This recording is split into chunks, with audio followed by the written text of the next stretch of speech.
welcome to the Outlet Podcast channel. My name's Gazy, host of the Outlet Podcast, and you can find all of my content available on iTunes, Soundcloud, Stitcher Radio, Blubrry, and now Google Play Music. So you can find the Outlet Podcast on Google Play Music. So today, for the Solely and Holy vlog, which are vlogs that are meant to educate and edify, what I want to do is talk about reacting under pressure.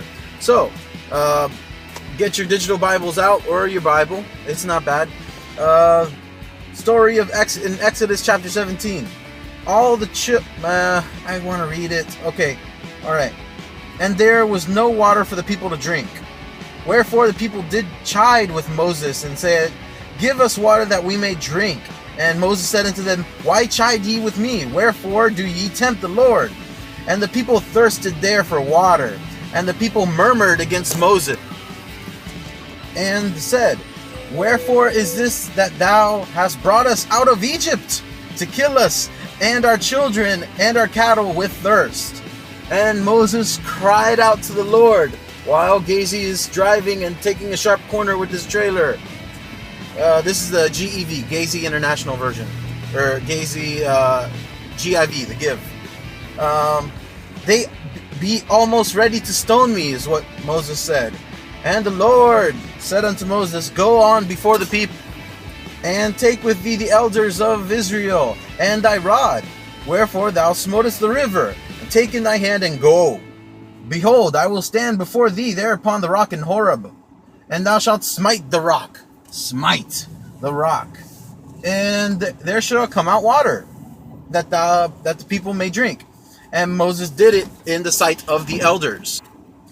And he called the name of the place Massah and Meribah, because of the chiding of the children of Israel, and because they tempted the Lord, saying, Is the Lord among us or not?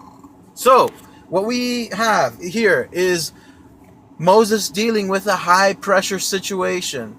And the reason it's high pressure is because Moses went out with a couple million people. They were still reproducing while they were in the desert, while they were walking away, like while they were in like the Mount Sinai, while they were there, they're still reproducing. There's still kids being had. So Moses was dealing with all of this pressure. The people are screaming. They're about to stone him. They're very angry. Imagine a Trump rally, but imagine not Trump, and imagine someone good. So Moses didn't know what to do.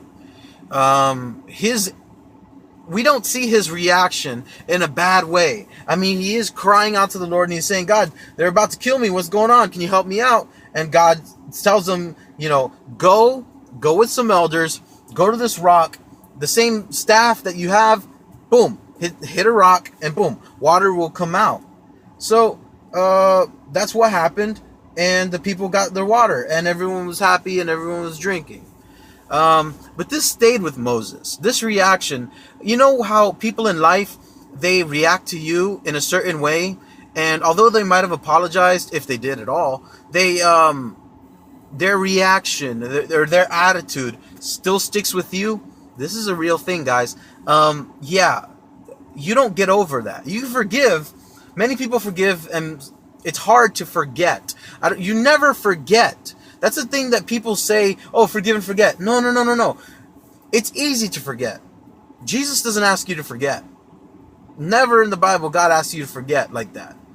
You cope and you deal. You properly process the issues. That's what you do in life. Now, Moses, he didn't. Let's look on. In the book of Numbers, chapter 20. And this time, I'm actually using the Bible, and I'm reading it, so please follow along. If you'd like to just watch me and hear me read, that's cool too. But in chapters 20, Numbers 20, and let's see, verse 2. In verse 1, Miriam died there and was buried there. I believe Miriam was his wife, I think. Anyways, verse 2. And there was no water for the congregation, and together and they gathered themselves together against Moses and against Aaron. And the people chode with Moses. They're choding and chiding so much, these people. Saying, would God that we had died with our brethren, died before the Lord. Well, okay. Would God that we had died when our brethren died before the Lord. Sorry, I need to get something to drink.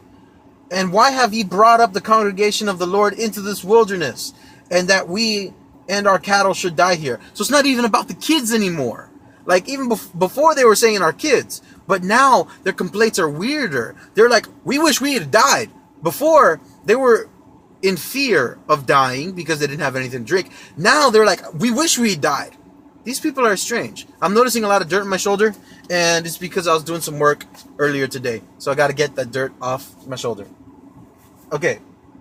And wherefore have ye made us come out of Egypt, and to bring us into this evil place? It has no place for seed, or of figs, or of vines, or of pomegranates, and neither is there water for us to drink. Man, these people, they're arguing. Okay, you got a large number of people, and that's fine that the concerns are authentic and they're real. But didn't they remember that God parted the Red Sea for them so they can walk through an ocean, like a sea? God parted it. God made an earthquake happen and swallowed up these rebellious people who were involved in the whole building of the golden calf. Even though Aaron built the golden calf, these people were trying to incite a riot, and God made an earthquake and swallowed them up.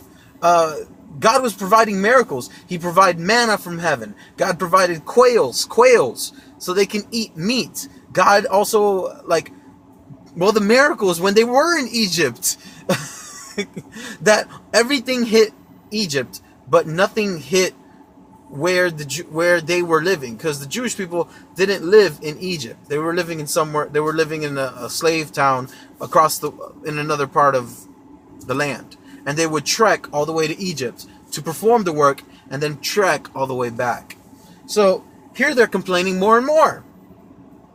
And Moses and Aaron went up from the presence of the assembly and unto the door of the tabernacle, and they fell upon their faces. And God talked to them. Take the rod and gather to the assembly and your brother, and speak ye unto the rock before their eyes, and it shall give forth his water, and thou shalt bring forth to them water out of the rock. And Moses took the rod from before the Lord, and as he commanded. And Moses and Aaron gathered the congregation together before the rock. And he said, Hear ye now, ye rebels, must we fetch you water out of this rock? And Moses lifted up his hand, and with his rod smote the rock twice, and water came out abundantly. And the congregation drank, and their beasts drank also. And the Lord spake unto Moses and Aaron, and said, Because ye believe me not, to sanctify me in the eyes of the children of Israel, therefore ye shall not bring this congregation into the land which I had given them. So, thanks for tolerating me reading the Bible. That's very awkward to say, but thanks for tolerating me reading the Bible. Now let's get into the lesson. Because God told Moses, as a consequence of what he did, that the people wouldn't enter into the land of milk and honey, the land of Canaan, because they were acting the way they were. Now, not only that, but because his reaction was, God told him what? To talk to the rock in front of the people. Before, God said, hit the rock. God probably saw that Moses was being a little stressed out, and a little anger management, some Old Testament anger management. Yeah. God was probably like, all right, bro. Oh, this is a Disney pen. God was like, listen, get your anger out, and you'll be okay. Hit the rock. But this time, God didn't tell him to hit it. God told him to speak to it. Now, there's a reason why. God wanted the people to see how they should be reacting in a difficult situation.